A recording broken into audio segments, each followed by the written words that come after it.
আসসালামু আলাইকুম, নমস্কার। আমরা আইসি বাসকান্দির। আমরা জেডপিসি ক্যান্ডিডেট একজন ভাইয়ের কাছে তার ইন্ট্রোডাকশন একটা দিবা আপনারা শুনুন। আসসালামু আলাইকুম, নমস্কার। আমার নাম আজাদ হোসেন চৌধুরী। আমার পেশা আইনজীবী। শিবপুর বাসকান্দি জেডপিসিতে আমি ভারতীয় জনতা পার্টির মনোনীত।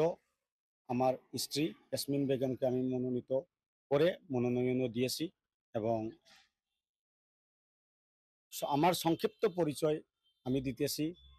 আমি ছাত্র জীবন থেকে আমার এই কমিউনিটির জন্য, আমার মণিপুরি মুসলিম কমিউনিটি, আমার এই বাসকান্দি এলাকার জন্য যত সম্ভব আমি কাজ করে এসেছি। আমি এর আগে মণিপুরি মুসলিম স্টুডেন্ট ইউনিয়নের সঙ্গে এখন পর্যন্ত অঙ্গাঙ্গিভাবে আমি জড়িত আছি। আমি অ্যাডভাইজার হিসাবে আছি। এর আগে বিভিন্ন পদে ছিলাম। তাহার পরে আমি ভারতীয় জনতা দলের জনতা পার্টির আছে সদস্য পদ নিয়ে আমি গত 14 বছর থেকে আমি ভারতীয় জনতা পার্টির সঙ্গে আছি। বর্তমানে আমি বুথ প্রেসিডেন্ট থেকে শুরু করে মন্ডলের এক্সিকিউটিভ সদস্য, তারপরে মাইনরিটি মোর্চার বাসকান্দি ব্লক মাইনরিটি মোর্চার সাধারণ সম্পাদক হিসাবে ছিলাম। তারপরে বর্তমানে আমি কাছাড় জেলা সংখ্যালঘু মোর্চা বিজেপির সাধারণ সম্পাদক। এবং তৎসঙ্গে আমি এই গোবিন্দপুর মণ্ডলের নতুন মণ্ডল, এই মণ্ডলের আপনার ডিলিমিটেশনের পরে এই নতুন মণ্ডল গঠিত হয়েছে সোনাই কনস্টিটুয়েন্সির সঙ্গে। এই মণ্ডলের আমি সহসভাপতি। এবং আমি এই কাছাড় জেলার সমস্ত গত নির্বাচনে গত এমপি নির্বাচনে আমি বিভিন্ন দায়িত্ব পালন করেছি। এবং বর্তমানে আমি আমার ভারতীয় জনতা পার্টির পক্ষে দলকে আমি ধন্যবাদ জানাই যে আমাকে এই পদে প্রতিদ্বন্দ্বিতা করার জন্য আমাকে টিকিট দিয়েছে। আমি বিশ্বাস করি আমার এই এলাকার মানুষ আমাকে বিপুল ভোটে জয়ী করিবেন এবং উন্নয়নের জন্য অন্য ধর্ম, জাতি, ধর্ম, বর্ণ নির্বিশেষে আমাকে ভোট দিয়ে জয়যুক্ত করিবেন এই আশা রাখি। আচ্ছা, মানে আপনারে আপনি যেগুলো ইন্ট্রোডাকশন একটা দিলেন, ঠিক আছে। আমার সিম্পল কোয়েশ্চেন আপনার সঙ্গে, যে মানুষে আপনারে ভোটটা দিত খেনে, কোন হিসাবে আপনারে মানুষে ভোট দিত, কিতার লাগে আপনারে ভোট দিত, ওটা যদি আপনার একটা আনসার দিতে পারেন। ঠিক কথা। এই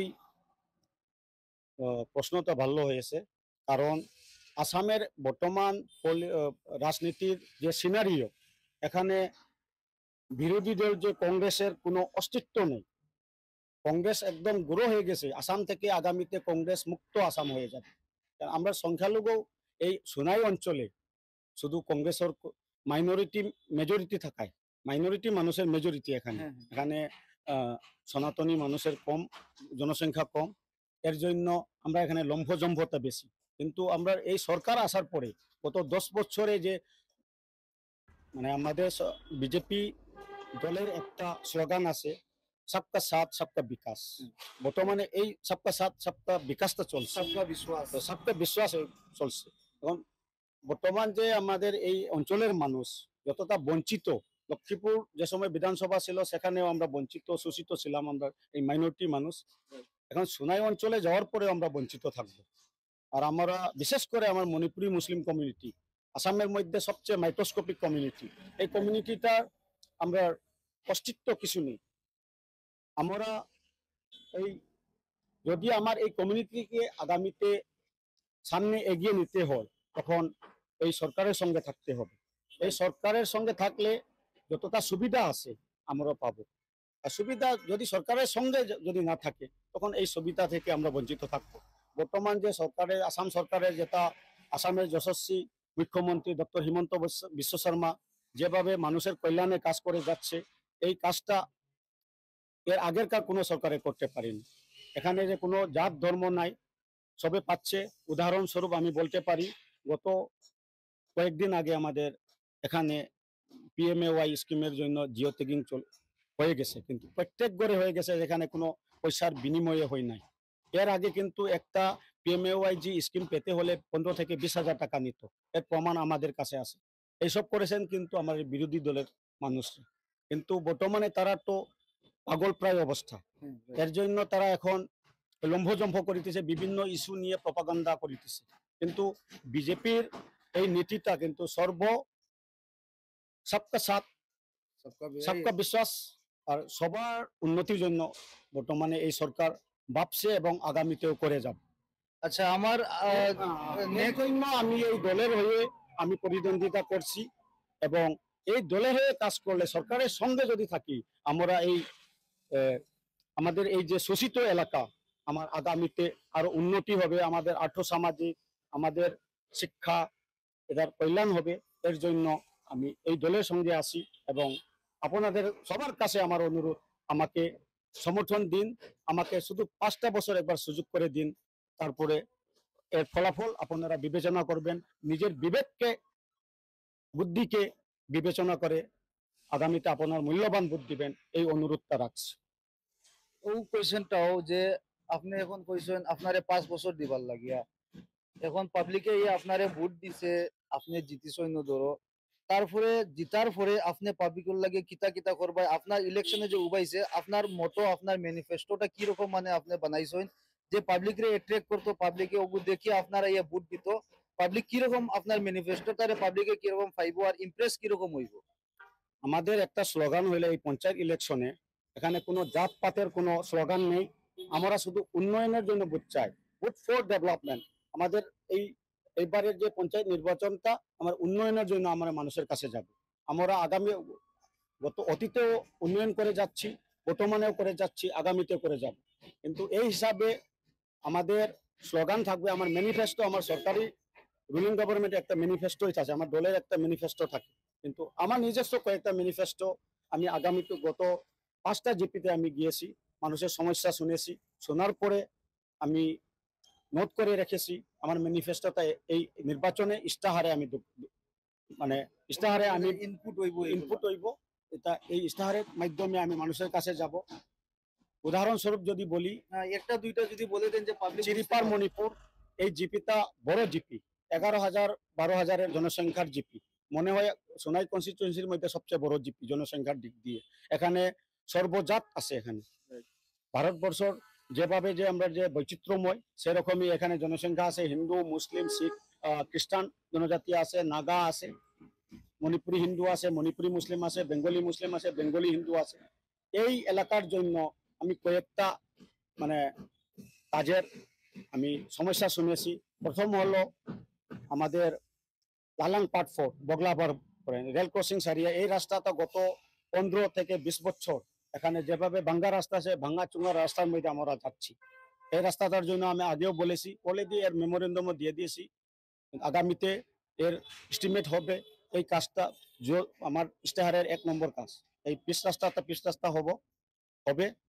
আর উজান তারাপুরের একটা কাঁচা রাস্তা আছে, এটা একটা আছে। মণিপুর তারাপুরের চিরিপার মণিপুর জিপির জন্য বলছে। 3 নম্বর হলো বড় জঙ্গাল একটা আছে। আর বড় জঙ্গালের মধ্যে এখানে চিরি নদীর ভাঙন একটা আছে, ভাঙনটার প্রোটেকশনের জন্য আমরা আগেও তদবির করেছি, বিভাগীয় মানে যেখানে আছে বা শিলচরে গিয়ে এখানে করেছি।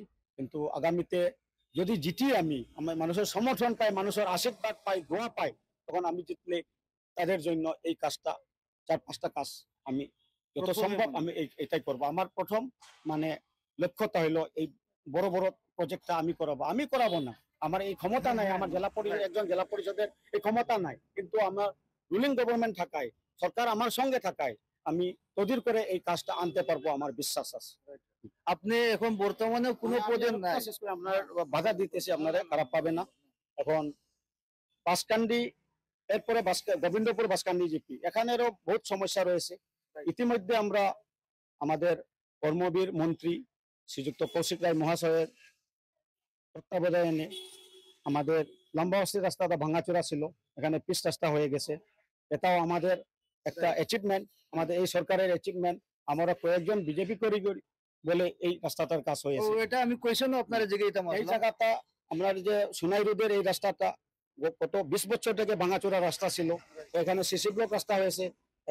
এটা কিন্তু আমাদের মাননীয় মন্ত্রী কর্মবীর শ্রীযুক্ত কৌশিক রায় মহাশয়ের মাধ্যমে হয়েছে। এটার জন্য আমরা তার কাছে ধন্যবাদ, অশেষ ধন্যবাদ, এবং আগামী ধন্যবাদ জানিয়েও শেষ হয় না ওনার যে ঋণটা। কিন্তু আগামীতে এছাড়াও কিছু রাস্তা আছে আমাদের বাসকান্দির মধ্যে, কয়েকটা পিএসসির কথা আছে, সমস্যা কিছু আছে, কিছু স্কুল কলেজের কোনো যদি আমার মাধ্যমে যদি তাহাদের কাছে গিয়া বিনতি করিয়া যদি কিছু আনতে পারি, ওই চেষ্টাটা আমার থাকবে। আমার বাসকান্দির আমার নিজের জিপি, এই জিপির যত সমস্যা আছে, বাকি যে নির্দল প্রার্থী তারা তো কিছু করতে পারবে না, তারা শুধু দিতে হইতে পারবে, কিন্তু আমি রুলিং গভর্নমেন্ট আছে, মানুষও জানে আমি কাজ করতে পারবো, এই বিশ্বাসটা আমার আছে। সেম এই গোবিন্দপুর আলগাপুর জিপি, এখানেও কয়েকটা আলগাপুরের রাস্তা ভাঙাচোরা, ওদিকে বাগেহর পর্যন্ত ভাঙাচোরা রাস্তা, এটার কাজটা আমরা তৈরি করব। এর মধ্যে এখানে একটা স্বাস্থ্য উপকেন্দ্র একটা করার কথা, কিন্তু এটাও নাই। তার আমার পরিকল্পনা আছে, যদি আগামীতে যদি জিতি আমার সীমিত ক্ষমতার মধ্যে আমি এই কাজটা করে যাব। সেম এইভাবে বরাকপাড়ের দুইটা ওয়েস্ট সিঙ্গারবন জিপি, এখানে বহুত সমস্যা আছে। আমাদের আতিরহারে যে এখানে যে সিঙ্গারবন পাট্রি, এখানে নদী ভাঙন বড় একটা সমস্যা, কতটা ঘর এখন আজকে বিলীন হয়ে গেছে ল্যান্ডস্লাইডের মাধ্যমে, নদী ভাঙনের মাধ্যমে। এখানে কত গরিব মানুষ আছে, আজকে আমি দেখে এলাম, আগেও গিয়েছি, তাদের এখানে যতটা সম্ভব এই কাজটা আমি করাতে পারবো। আর রূপাইবালি জিপির কয়েকটা সমস্যা আছে, রাস্তাঘাটের তো মোটামুটি আমাদের মন্ত্রী মহোদয় উনি সব করে ফেলেছেন। আগামীতে এই সবচেয়ে বড় কথা হইলো আমাদের এই অঞ্চলের 50 বছরের একটা দাবি বর্তমানে চলতেছে, এই স্বপ্নটা বাস্তবায়িত হয়েছে। এই যে রাস্তার কাজটা আমরা গোবিন্দপুর ব্রিজ, এই ব্রিজটার মাধ্যমে আমাদের এই এলাকার মানুষের সঙ্গে এই এলাকার মানুষের যোগাযোগের যে সমস্যা ছিল তা সমাধান হয়ে গেছে। আগামী 2026-এর মধ্যে শেষ হয়ে যাবে। যে আমাদের এই মন্ত্রী, কর্মবীর মন্ত্রী যে কথা বলেন, এই কথাটা করে দেন। তাহাদের সহযোগী আমরা, ওনাদের আমরা ছাত্র, আমাদের আমরা বিজেপি দলের কর্মী, আমরা তাহাদের মতো আমরা আমরা কথা দিই, যে বিজেপি যে কথা গ্যারান্টি দেয় করিয়া দেয়। কিন্তু এখানে যে অন্য প্রপাগান্ডা লাগিয়ে যে যারা যেটা শুরু করছেন, এটা তো এটার মাধ্যমে তো মানুষের বিশ্বাস আর করতো না। মানুষ আমার সঙ্গে আছে, আগামীতে থাকবো। বিশেষ করে আমার মণিপুরী মুসলিম কমিউনিটি আমার সঙ্গে থাকবো, সঙ্গে আমার বেঙ্গলি মুসলিম ভাই, হিন্দু ভাই আমার সঙ্গে আছে। আগামীতে এর বুথের মাধ্যমে এর বাক্সে এর প্রতিফলন পাবে, এই আশ্বাসটাও রাখি। আর সবার কাছে আমার বারবার আমার আবেদন হলো, এবার এই সরকারের সঙ্গে আসি, আমরা সরকারের সঙ্গে এই 5টা বছর যদি সরকারের সঙ্গে থাকুন, দেখবেন আমাদের উন্নতি কি জিনিস। পাবলিকের সঙ্গে যে আপনার একটা ইন্ট্রোডাকশন, কমিউনিকেশনটা যদি আশা করি আপনার মানে একটা ক্লোজ থাকবে। যদি কোনো জায়গায় কোনো একটা জিপি এরিয়ায় যদি আপনার গ্যাপ থাকে, ওই গ্যাপটাকে আপনি কি রকম মানে পূর্ণ করবে? এখানে একটা মানে এই কথাটা খুব ভালো মানে প্রশ্ন, কিন্তু এখানে আমি বলতে চাই যে আমাদের এই দলের প্রত্যেক জিপিতে না, প্রত্যেক পোলিং ওয়াইজ আমরা বুথ কমিটি আছে। আমরা গত 5 বছর থেকে হোক, এই 1 বছর 2 বছর থেকে আমাদের প্রত্যেক মাসে একটা মিটিং হয়, কি কি সমস্যা আছে সবার জানা আছে। এর জন্য কোনো জিপিতে কোনো সমস্যা হলে আমাদের সামনে আসে, আমরা এই সমাধান চেষ্টা করি। কারণ আগামীতে এখানে তো আমরা ডিলিমিটেশনের পরে আমরা আসি, এর জন্য আমরা একটু অসুবিধা হচ্ছে, কিন্তু আগামীতে এই অসুবিধাটা দূর হবে। কারণ যেখানে যে সীমিত আছে আমাদের মানুষ আছে, আমাদের দলের মানুষ আছে, প্রত্যেক সাংগঠনিক দিক থেকে বিজেপি হইল পৃথিবীর সবচেয়ে শ্রেষ্ঠ দল, সবচেয়ে সংখ্যাগরিষ্ঠ সবচেয়ে বড় দল। এই দলের আমাদের এখানেও কর্মী মানে হাজার হাজার কর্মী আছে, আমার বুথ কমিটি আছে, এখানে আমরা মন্ডল কমিটি আছে। আমাদের যেভাবে সংগঠন মজবুত অন্য কোনো দলের নাই, তারা তো কোনো অস্তিত্বও নেই। আমাদের এর মাধ্যমে কিন্তু আমরা আগামীতে কাজ করে যাব, কোনোখানো গ্যাপ থাকার কথা নয়। কারণ সমস্যাটা আমি যে ম্যানিফেস্টো বলেছি, এটা তো আমার প্রমুখ যেটা কাজ করা লাগে এটাই বলেছি। কিন্তু আগামী এরপরে ছোট ছোট কাজ রয়েছে। আমরা আগে যে জিও ট্যাগিং করেছি পিএমএ এর জন্য, অরুণোদয় স্কিম অলরেডি আমরা লিস্টেড হয়ে গেছে। এসএসজি দিয়েছি, এসএসজির যে মহিলাদের 10,000 মহিলা উদ্যমিতা যে প্রকল্প, এটাও ভেরিফিকেশন হয়ে এখন অ্যাকাউন্টে আসার পথে আছে পথে আছে। এই সব স্কিম যে এর আগে কোনো মানুষের মানে কোনো awareness দলের ছিল না অ্যাওয়ারনেস ছিল না। বর্তমানে মানুষের জন্য এই সরকার কাজ করছে। আর আমরাও যত সম্ভব মানুষের সুখে দুঃখে আমরাও পাশে দাঁড়াতে মানে চেষ্টা করেছি এবং আগামীতেও চেষ্টা করতে থাকবো। ঠিক আছে থ্যাংক ইউ। ধন্যবাদ আজাদ ভাই থ্যাংক ইউ। আর হ্যাঁ থ্যাংক ইউ।